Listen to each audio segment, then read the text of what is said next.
This is a podcast about both having autism and living with someone who has autism. My mom is Sonya, and I'm Josh, and this is Josh Has Autism. Hey everybody, welcome to Josh Has Autism. Hello.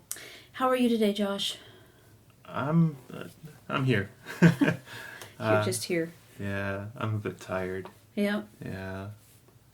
That's because you sleep in the house because there's no heater out in your new space. There's no air conditioning out. And no air conditioning out there. So you sleep in here and you're just not as comfortable. Right. Yeah. Speaking of, so what are you calling this now, your space that was built? Is it an escape room or panic room? What is it you want it to be called? I don't know. Okay.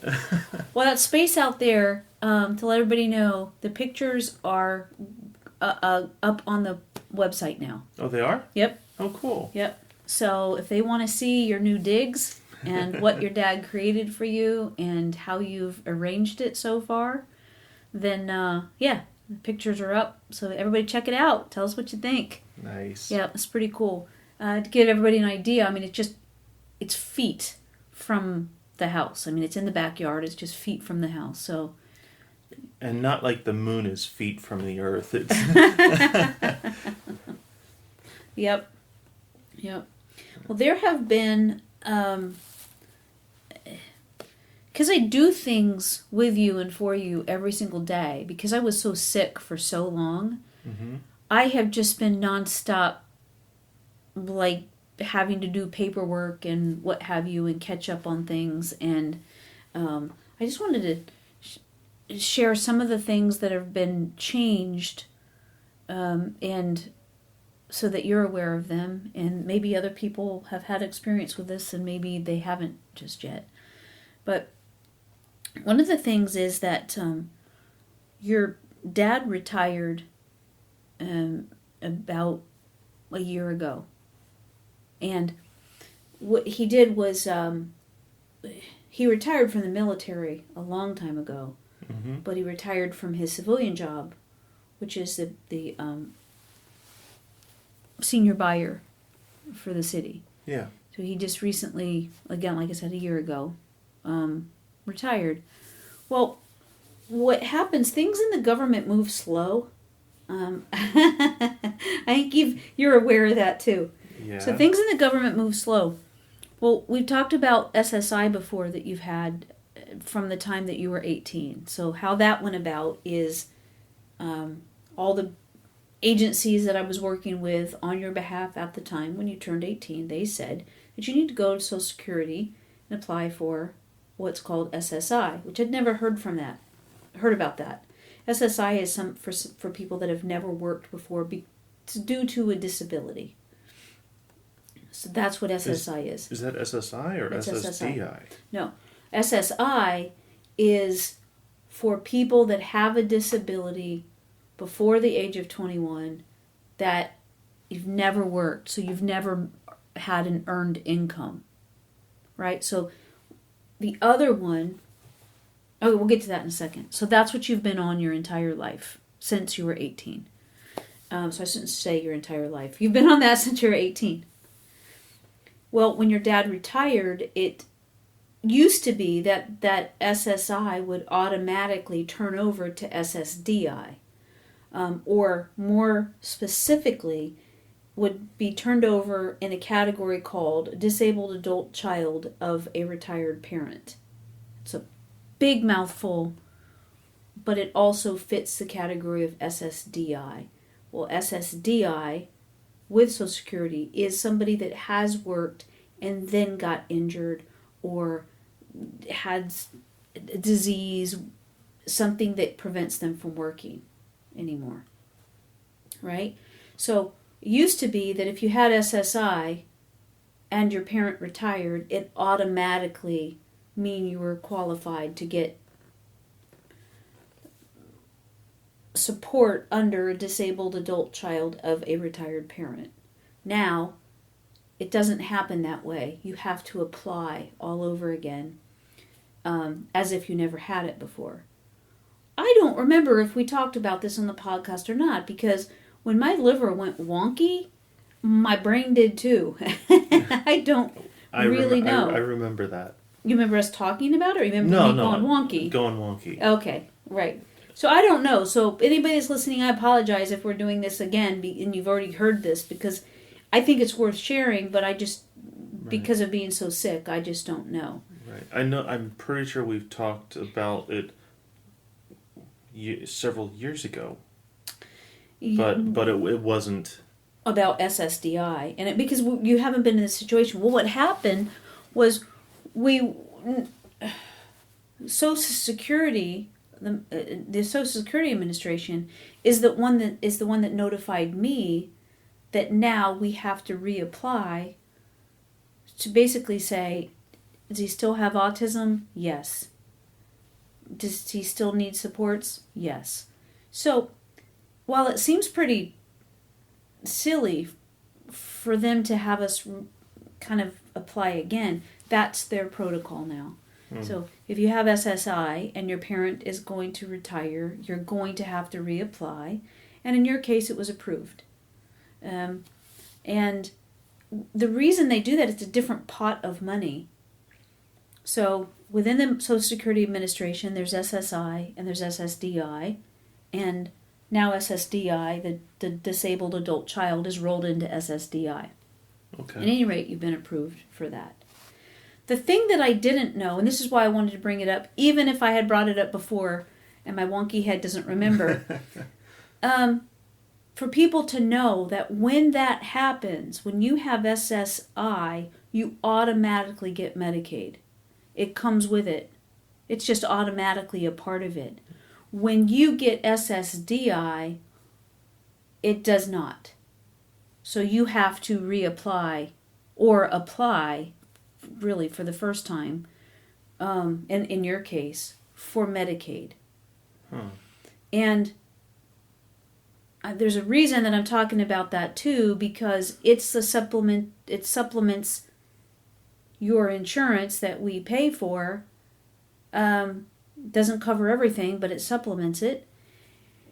And then there's another thing that is a Medicaid waiver. Can I see that book? The Medicaid waiver. I have it written down and my brain is still not together, so I'm going to look it up and see exactly what it's called. It's called... hold on. That's not what it's called. I know. It's a Medicaid waiver programs. And from what I understand about it, that's super important for you to get. And it's super important for anybody to get that has, again in quotes, a disability, right? Mm-hmm. It's a 10-year wait. What? For you to be approved for it or denied, but in the meantime, you're eligible for different programs.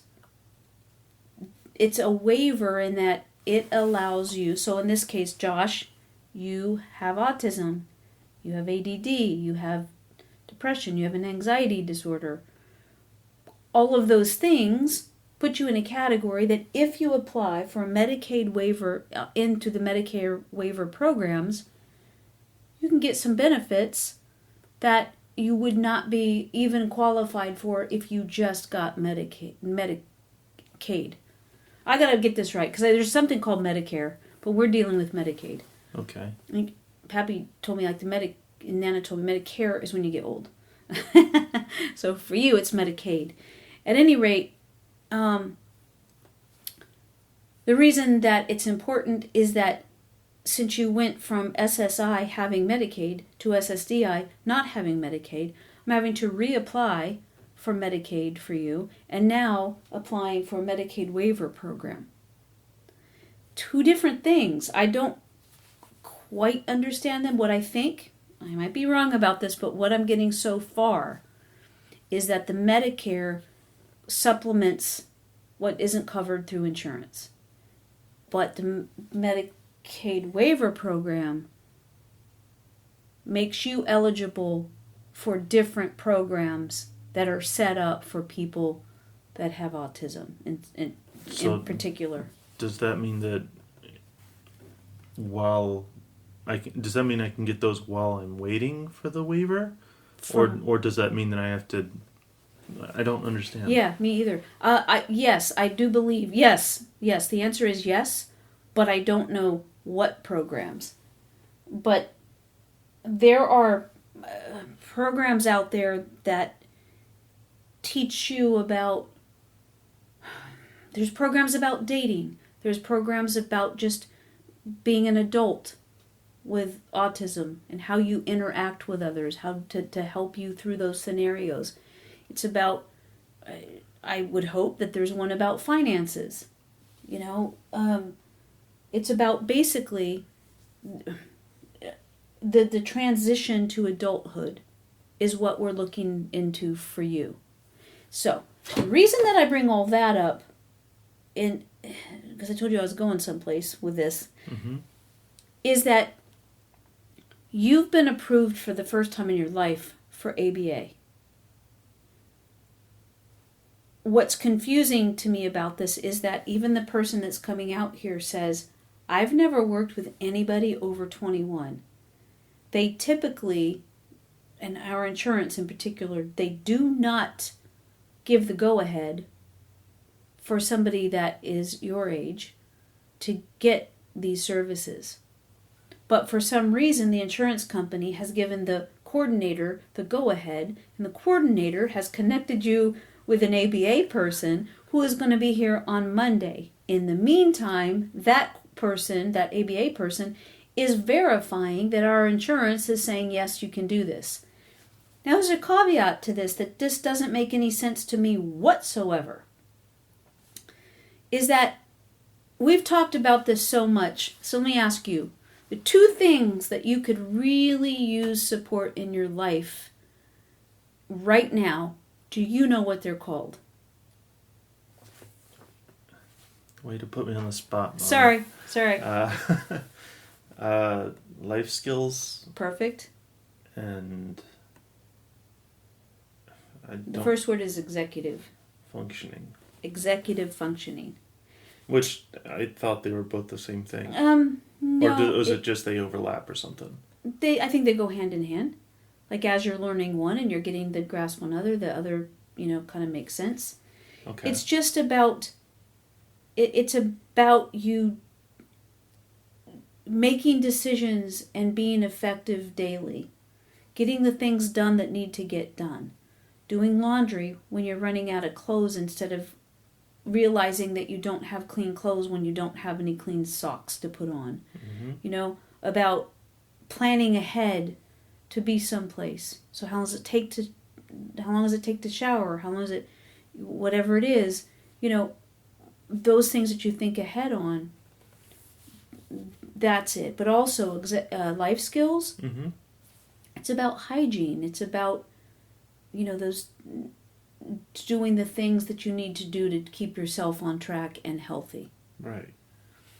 So, I guess my question is, what's the point of having somebody that does ABA if they're not allowed to do executive functioning or life skills? When that's what I need? Correct.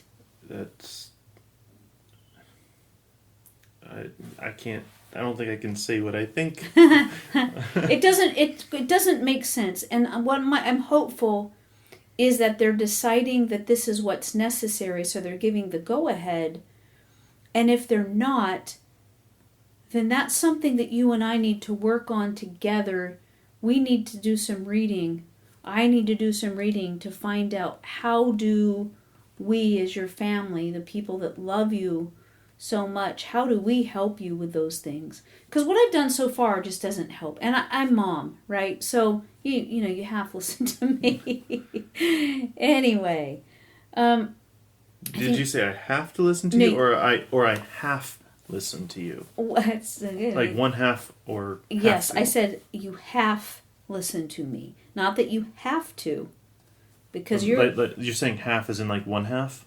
HALF. Yes, so one half. So what I'm saying is that you half listen to me anyways, like you're kind of, like one in one ear and out the other. That's a figure of speech.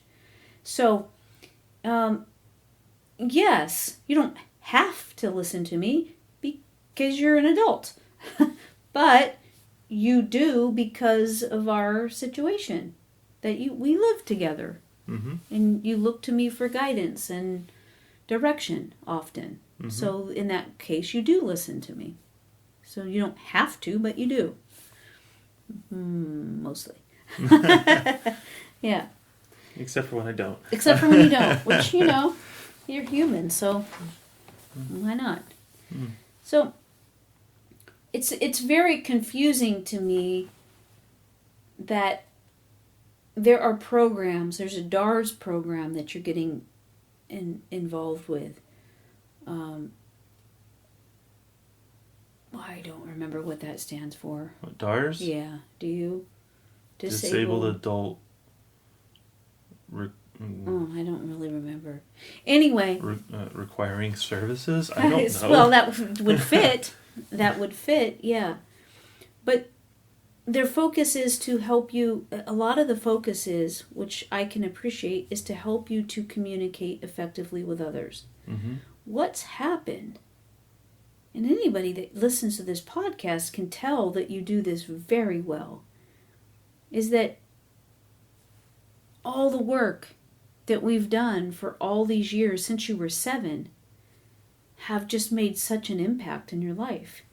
You're able to look at somebody, not the whole time, but you'll look at them occasionally. Yeah. It's still stressful as if to me to figure out if I'm doing it too much or too little or whatever. Mm-hmm. But yeah. Mm-hmm. I think I told you that I was at a club. I don't know if I told you this. I was at a club, and there was a group of us that were given instructions for the event that night. And there was a gentleman that was just staring at me. And staring and staring and staring. And I didn't get a creepy feeling from him, Mm-hmm. but at all. Like, right. Yeah. Because sometimes you can feel energy, like what was going on. And it wasn't anything negative. And I just noticed that this gentleman was just staring and staring and staring. And even when I said, "Hi, how are you?" he didn't say anything, just kept staring at me. Well, then I found out later, to no surprise, that he is autistic and was not comfortable verbalizing anything at the moment. Mm-hmm. But so I understand what you're saying, is that it doesn't matter how old you are. There's times where you're uncomfortable, and that's how I looked at this guy, and Mm-hmm. so I recognize, what I'm saying is, because I know you so well, I recognize that in him, and I was grateful that he was staring at me instead of somebody else that might not be, understand. Made uncomfortable. Right. So I see what you're saying, is that you don't quite know. You're doing it because you've been taught to do it, but it still doesn't make sense to you. The timing and stuff like that, yeah. Yeah. So, through all of these therapists that you've seen, through all of this wraparound services, through all of the conversations that we have on a daily basis, you've gotten very good at brief interactions with people. So you can go out in society and have a brief encounter and... Of the weird kind all the time. But because it's society. Yep. But you're funny and you're personable. And beyond that is when you are not quite sure what to do. And so, while I welcome any guidance that they might be able to give as you move into these programs that are being offered, it's frustrating to me that sometimes some of the things that they're talking about are missing the very aspects of your life that you could benefit so much from right now. Right.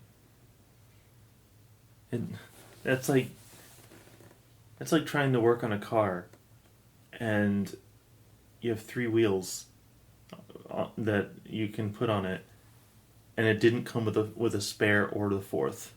Yeah. And it's like, you can get to work, okay? Yeah. Yeah. No, I can't. It's missing a fundamental piece for it to work.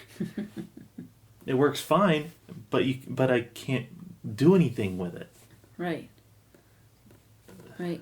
I thought of you the other day that I saw this meme that I thought you would think is funny. Do you have one of those wheel locks where, like, you can't move the wheel? It can't go anywhere. It's locked. And like the one on the steering wheel or the one that actually goes on the wheel? On the wheel. Okay. Like whenever a car is impounded. Exactly. Yeah. Well, there was a picture of just a tire, just a wheel in the lock. Oh my The rest of the vehicle wasn't even there. And, oh my gosh. Right? I thought that you would appreciate that. Because you would, I don't know what you would think. I thought, this is funny to me. I didn't know what you would think about if you saw that. So right. If there's just a tire with a lock on it, what comes to mind? Someone was innovative? Exactly. Exactly. Because people don't think, hey, there's a wheel lock on my wheel. Well, I need to move my car, but I can't move it. People don't think, hey, I might have a spare in the back. What if I take it off and put a new one on? Jack it up. Not that way. Jack. Use the jack to push up the car to take off the wheel. Whew, yes. Yes, I apologize, everybody, because that's my brain not functioning yet. So, yes, doing that. And, yes, and then just put the spare on, and there you go. I don't know if that's actually how, like, that's all it does, or if it also grabs onto the brake pad or what. Yeah, but I don't know. But the meme itself, that's humorous. Right. Yes. Yeah, for sure. So,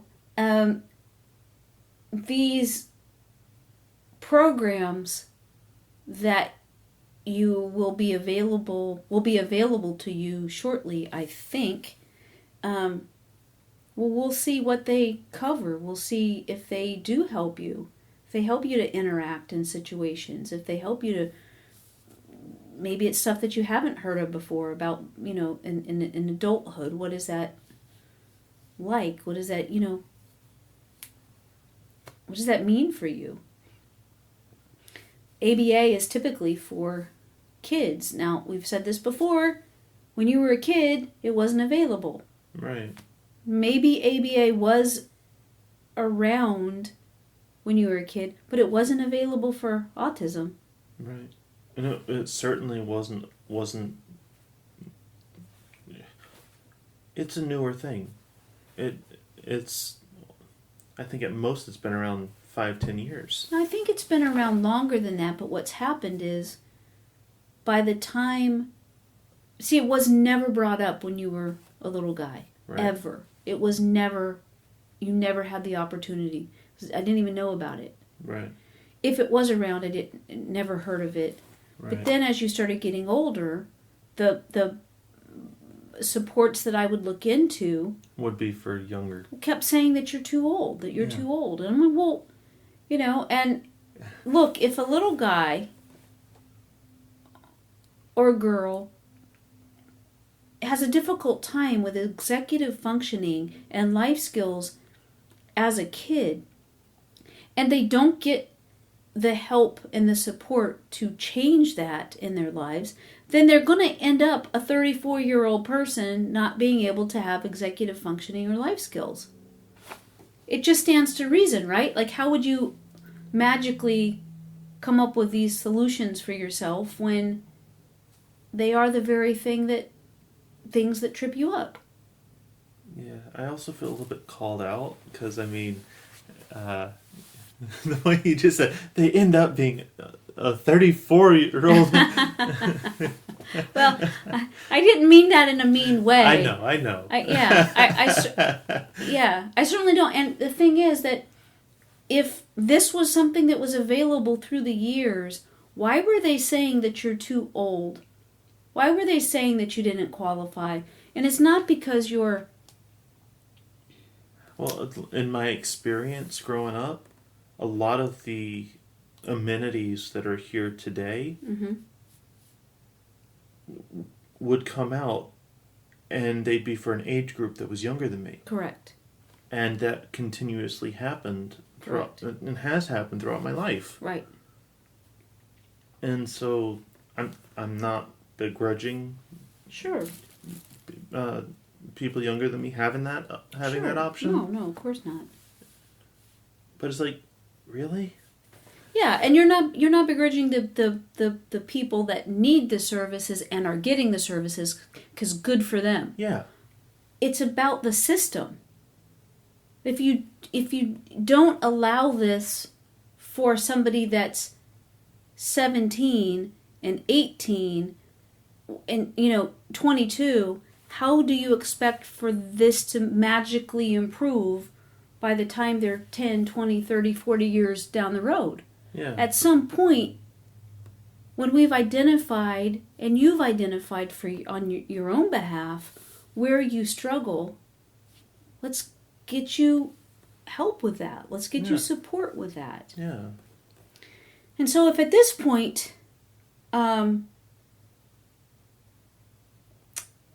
it does work, and she says, yeah, I mean, that's pretty amazing. Yeah. And if it doesn't, we will go through the other programs that they have and see if we can pick up on the strategies. Yeah. I find it really odd that I'm getting ABA therapy, or trying to get ABA therapy, so specifically for executive functioning and Life skills. Life skills, where the insurance company is saying you can have ABA except for Exactly. these two things I'm asking it for. Exactly. And this big umbrella that comes with this conversation is that this is the way it's been. And I don't know if it's going to be. We have an appointment with her on Monday, so we'll see. Is that really gonna happen, or are we gonna find out in the interim? No, they came back and said, because so far the ABA person and the coordinator have said, you've been approved through your insurance company for ABA therapy, while the insurance company has all along said exactly what you just said, which you can get ABA, but you can't talk about these two things. You can't help with these two things. Which is what I need them for. Right. And so then the question becomes, okay, if it's not ABA, what is it? What type of therapist, what type of program, what type of aid? Yes. Would there be available that could help you with these things? Right. Because in the meantime, of course, since we moved here, I've contacted every autism.org, and association and everything you could think of, yeah. Exactly. And they keep telling me that they only work with kids. I'm your kid. Yeah. I told him that. I told him that. And so ultimately where I'm at right now is that if I can't get anybody to help you with this, then I would like for us to go into discovering what is typically taught when life skills are addressed and executive functioning. And that's not a new subject for us. We've tried this before, but I feel like we just have to kind of reframe it and kind of shift gears and approach it in a different way. Right. Because I've tried this before, just I feel like it's got to be different this time. Does that make sense to you? Yeah, it does. Yeah. And so the change in Social Security Administration and how it affects you has changed what the benefits that come with that affect you. which affect whether or not you even can get the supports, because the other part of it is it's very expensive. So if you don't have what I was talking about, the Medicaid before, then you've got what's called a copay. So to let you know, a copay is that if an insurance company, whatever the bill is, every time there's going to be a $36 copay on your part. That's just us. That's not everybody. That's just us. That's our insurance so if counterpart, basically. So, yeah. Our portion is $36 a visit, regardless of what we do and where we go. Mm-hmm. Now, that's really good. It's very good. It's hard to take if the ABA is going to be 5 days a week. Yeah. So in that regard, we need Medicaid to pay the difference. Right. That's why that's so significant right now. Right. So in order for you to move forward with... everything just seems like it's up in the air, essentially, is that, and I come out of my brain fog from being so sick and feeling like, almost like a panicky, like, I gotta take care of this and this and this and this and this all at the same time. And then, of course, it's the government, so you try to get them on the phone. No. No, it doesn't happen. I spend hours, and so I try to do stuff online, and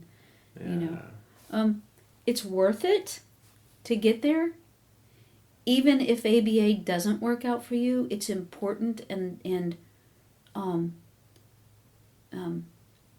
meaningful for you to have the eligibility for the other programs that are offered. Because I think it's worth you going to and listening. It's a stepping stone at the very least. Yeah. Yeah. Yeah, exactly. And there are other programs that are out there that I'm trying to get you eligible for. And, we'll just see what happens. Now, I've talked a whole bunch in this podcast because I guess I'm trying to make up for lost time here. But tell me what you think about all this. Are you willing to participate and... Yeah, I am. It's... You've been... I wouldn't say you've been doing most or even all the work or anything like that, even if you probably have. With this, you're more knowledgeable about it than I am. Even if you have a lot of questions still, you're still more knowledgeable about it than I am.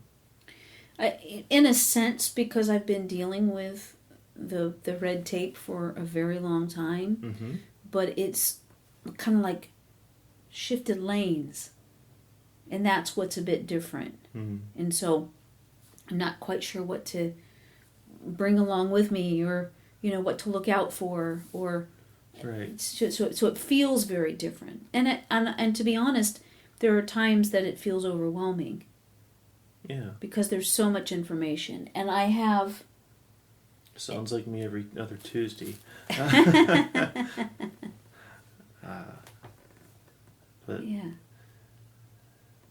And I think it's important to say, too, that what we're talking about and what we're getting down to are the things that trip you up in life, that consistently trip you up.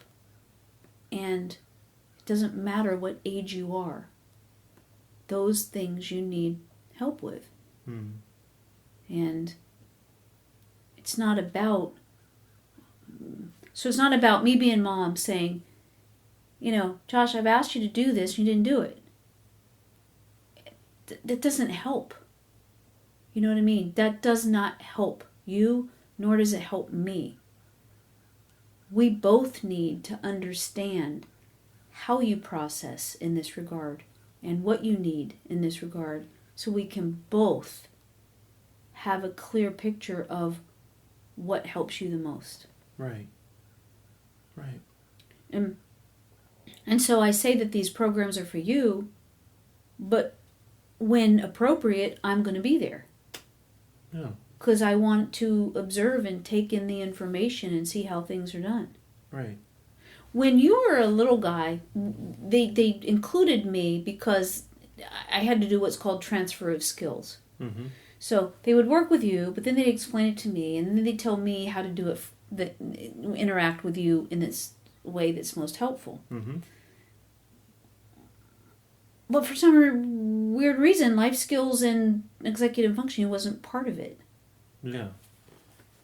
I think part of it was, I think the in a nutshell, what that was a way for you to connect better to me, to get through to me of what you were trying to have done.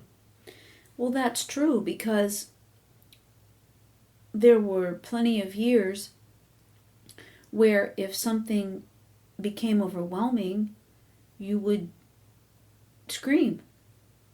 You would cover your head. You would back away from and as much as you could out of a situation. Yeah. That includes an environment maybe where there's a whole bunch going on. Mm-hmm.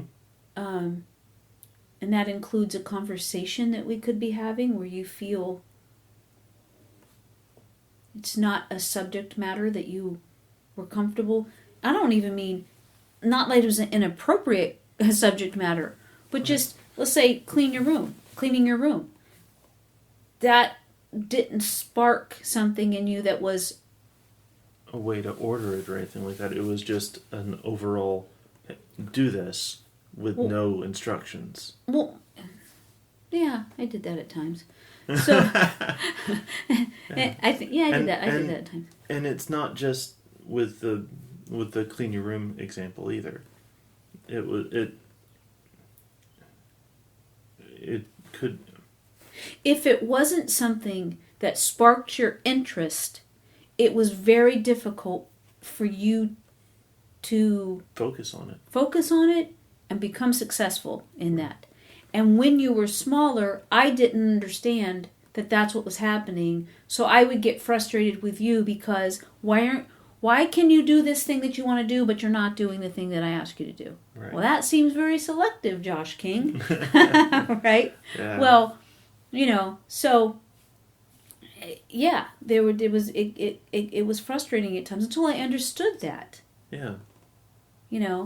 And then you just have to deal with all the other judgmental people looking at me like, how do you don't hold him accountable or whatever it was, which is not true, but right. Why am I going to keep pushing at you on something that just I can tell is becoming overwhelming for you? Right. You just got to, I don't know. I couldn't do that. I mean, you deserved then, and you deserve now respect and understanding on what you are in any given situation, what you're able to do. Oh. Thank you. Yeah. Oh my gosh. Absolutely. Yeah. So, now that I have to write everything down because my brain is still losing some things. But that's what I'm doing, and plugging along here. Mm-hmm. So that's where we are, though. We're talking about this today because this is what we're faced with. This opportunity that seems awesome and convoluted. Yeah. At the same time. Yeah. So we'll just move forward and see what happens. Okay. Yeah. So I think you would ask me something. I don't remember what it was. I don't know what it was, but are you open to somebody coming in your life on that level and discussing daily routines and how you change your thinking about things and your... I'm okay with it. I think the trouble that I have is remembering to actually implement it. And implement any changes. What's interesting about that is that I see that all the time when you're in an office of a therapist or a psychiatrist. And then they talk to you about stuff, and it's very difficult for you to take that in that environment and then apply it real time. Yeah. And what I think would be different, and what I've been saying for years to anybody that will listen, is that somebody that can come in that's not me. Somebody that can come in and in your environment, how to have conversations that click for you, how to make them make sense for you. You know, how to put. What I mean is that even in the outside setting, saying something that absolutely makes sense, that would be a good idea to try and even gradually shift a routine. Mm-hmm. Could be a great idea. It could be a wonderful idea that would absolutely work. Mm-hmm. I won't remember it. Right. Which is why this is different, because that person would be in your space. In real where time, you basically, live, yeah. in real time, giving you real life cues and everything, yeah. Yeah. And that's why I'm hopeful that this is actually approved and it takes place. Yeah. Because it's true for you, and I would think it's true for a lot of people with autism, that you do need something in the setting, mm-hmm. in real time. Mm-hmm. You need that example. You need to be shown. You need to be given an opportunity to be shown right then in that experience, in that moment, how you can think differently. It's almost kinesthetic learning. Mm-hmm. To learn by doing. Mm-hmm. And yes, that's a big thing for me. Mm-hmm. Is not just to learn from reading something, not just to learn from hearing something, but to actually implement that change and do it. Boy, did I do that wrong for lots of years. You know what I mean? Like, I would talk to you. I didn't know that I was overwhelming you for a long time when you were a little guy. I didn't know that. Boy, I know that now. It's got to be short and sweet. Yeah. You know? Yeah. I'm short and sweet, and, you know, Yeah. just to, you know, when I do that and make sure that is that something that you are taking in? Is that something that makes sense to you? Okay. And leave. Right? Leave at it. Don't hammer it in, because all it's going to do is bend the nail. Yep. I saw a guy, you watch those TV shows where those guys, they renovations and stuff like that. Yeah. This guy had this line of nails that were just barely put into the wood.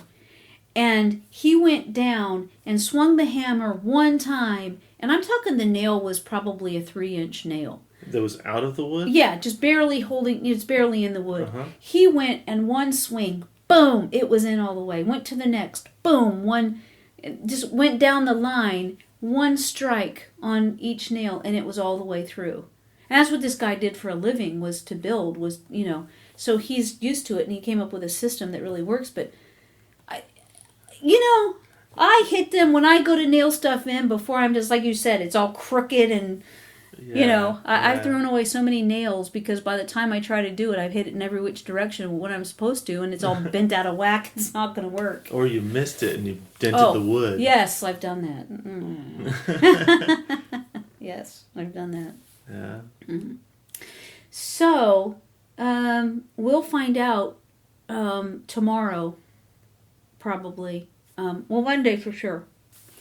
Monday. Whether or not this ABA person is going to come, whether the insurance company said yes. Mm-hmm. And I'll just, you know, keep my fingers and eyes crossed that it's going to happen. I really think it I don't think you should cross your eyes. Yeah, probably not. Your mind's been muddled too much lately anyway. This is true. It'll probably stick. So, yeah. So, that's all that I gotta say today. Okay. Yeah, I don't really have anything else because that's what my focus has been since I've come back to life. So that's what it's been. But anyway, Josh, I'm just proud of you for all the things that you have worked so hard to accomplish, and you're just the day you got here, you've just been incredible. You're just heart of gold. Thanks. Mm-hmm. And so let's. I that's you just made me realize something. Well, not realize, but think about it again. That I enjoy being complimented, but I don't know how to express it. So I get flustered and I get embarrassed or whatever. Mm-hmm. Maybe not even embarrassed, but I just don't know how to express it. You don't know how to respond. Right. I don't know if that's an autism thing. I don't think so, because I think a lot of people are that way. A lot of people. I think taking a compliment is not as easy as it sounds like it would be. Right. But I think it's maybe not more difficult, but it's just okay, yeah, a little bit more difficult. Yeah, okay, I hear you. For me, at least, compared to other people that I've seen that are not not on the spectrum. Mm-hmm. Yeah, fair point. Yep. Yeah. Well, I think that we're on track to something pretty good here. We'll just keep plugging away, and yeah, everybody, thank you so much for listening. Please go on the website at sonyaking.com. So it's SONYAKING.com. And you actually spelled it out. Wow. Yep. Now, when you go there, look for the pictures, and there should be a right up there. I don't know if it's going to be a link or it's going to just be he's going to upload those to the page. I don't know. But it's going to be the space that we've created for Josh. We don't know what it's called yet. I like to call it an escape room. And the reason I'd like to say that is because it gives you, Josh, a place to be removed from the energy, from the noise, from the conversations. Escape room or panic room? It's just I say escape because you're just escaping the... Because that's a thing that people do for businesses now. Oh, it is? Well, anyway, you're escaping the nonsense in the house, going out to being by yourself, and you find peace, you find calmness, you find comfort. I find quiet. Yes. Yes. Yeah. So, anyway, pictures of that space are going to be there, so you can check those out, and that'll be awesome. Let us know what you think. Yeah, it's dare I say it, MySpace. Yes. If you like what we're doing, I mean, we're coming back full force here. I'm excited about it. We've talked before about doing video. We're working on that. I am the drag on this because not only have I been sick, but technology is not my forte. So I have to rely on other people to do this because I just don't know how to do it. Even this. I can sit here and talk to you, Josh, but I have no idea how this gets to other people. No idea. But if you like what we're doing, please give us 5 stars. We'd love to. Got some great things coming up, and like from more and more people to hear what we're doing. So share it with others. That would be awesome. Yeah. Send us any questions or thoughts that you have. It's always appreciated. And take care of yourself and hug the people that are close to you. Love you. Bye.